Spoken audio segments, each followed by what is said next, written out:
Every builder remembers their first time. I was probably 23 or 24 years old. I was on a job, and I remember it had been raining for maybe 2 hours, and I got a page. Remember the pager days? And the page said 911, and it had a phone number. And you know what? It was my client, a house that I just finished not long ago, and they had water coming into their basement. Oh, my heart sank. I got over there, and I didn't really know what to do. It was a terrible mess. You know what? You'll never forget when you have a basement water leak, whether you're a builder or whether you're a homeowner. And on today's video, we're going to show you a bomber method to ensure that you don't have water leaks. We're going to talk about a roll-on waterproofing product from Polywall and a fantastic system to ensure that water doesn't sit against the foundation to begin with. Today's video is sponsored by Polywall. Let's get going.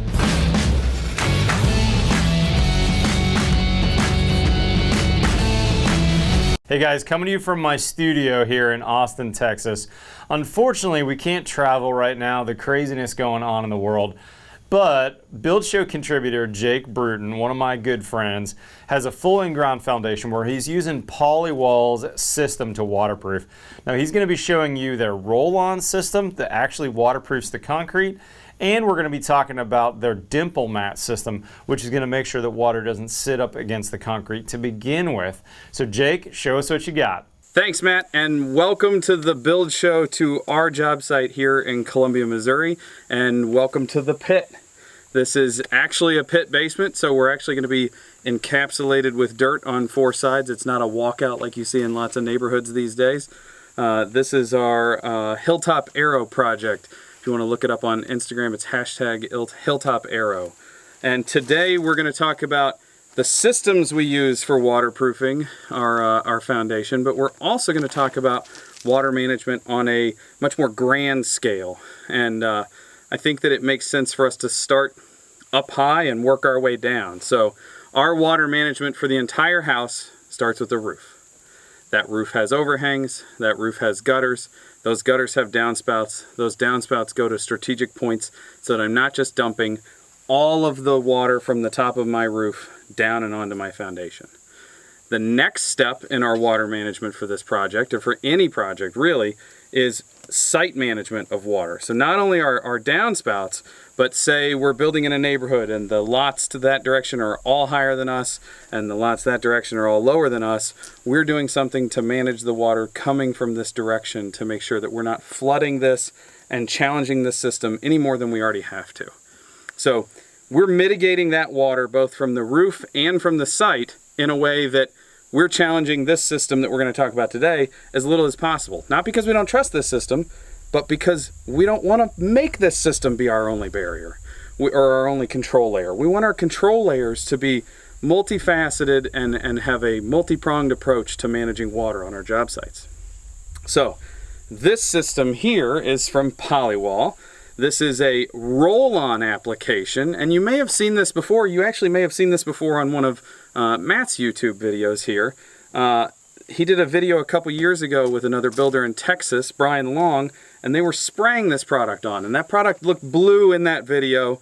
They've changed the color to gray just to make their line of product a little more identifiable. But this product is the same product that you've seen them promote before. We're taking this product that's a roll-on multi-part product from just below grade, because we don't want to see the gray, we want that foundation exposed, just below grade all the way down and onto the face of the footing.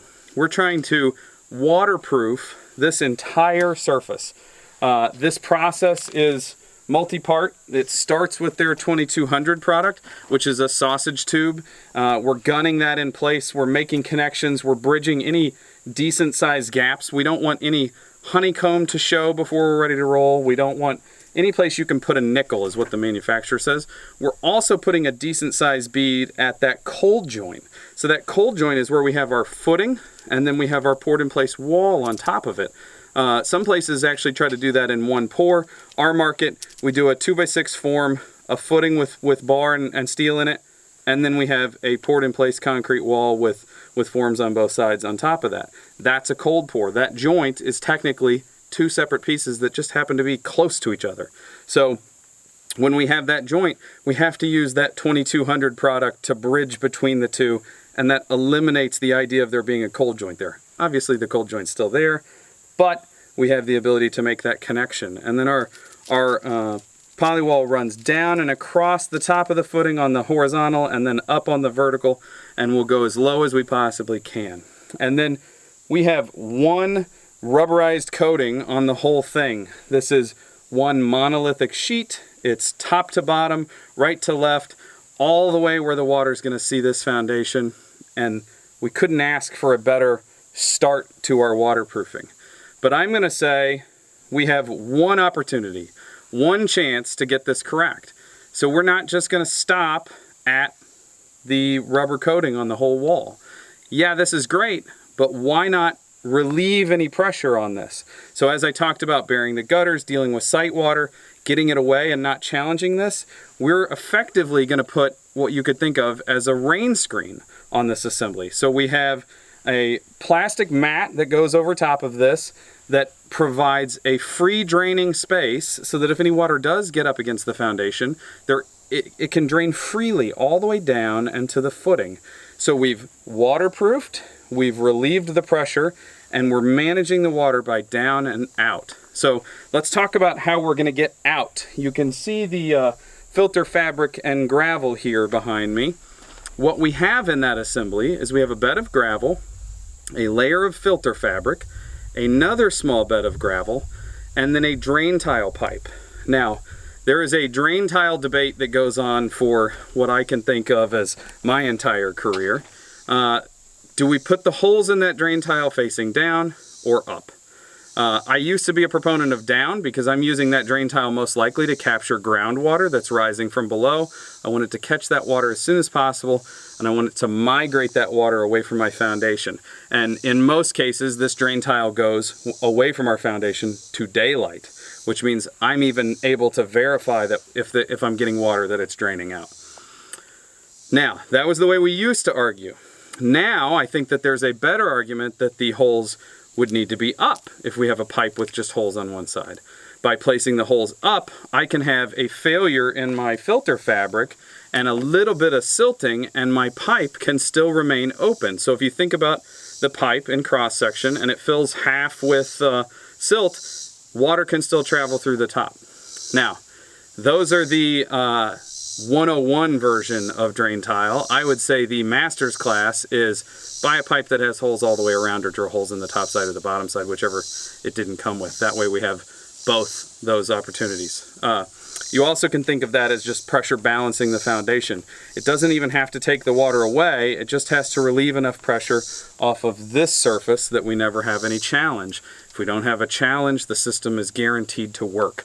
I think it's a fantastic belt and suspenders we have here. So we have a rubberized coating, we have our dimple mat, and we have our drain tile. You combine that with our above grade solutions, and we have a system that is guaranteed to work. Now, what I hear from builders all the time is, well, why can't I just do the rubberized coating? Or, well, I think the dimple mat by itself is going to be enough. Maybe. You might be right. I can't make an argument that you're not right because I haven't done just one by itself. But you know why I haven't done just one by itself? It's because I don't want to rely on just one. I'm going to bury this. I'm standing, you can see our grade level here is even out of the shot. Our grade level, our finished grade, is above my head. The drain tile that I have to use to manage the water is below my feet. Do I really want to, as a contractor, remove all of that soil at some point just to access that drain tile, just to fix a void in my waterproofing, just to fix an error? I can tell you without a doubt that this coating with the dimple mat and the drain tile is going to be cheaper to do today than it is going to be to do at any point in the future. And it's going to be cheaper to do it once and ensure that it is done absolutely correctly than it is going to be to come back and repair it to then make it correct. So I think that you could make an argument that you'll replace the countertops in 10 years. We can live with the cheaper countertops till our budget allows. But I don't think you can make an argument that the foundation waterproofing is something we can skimp on and come back in the future and make it better or upgrade it. This is a one and done. This is our only opportunity. We're not doing it again.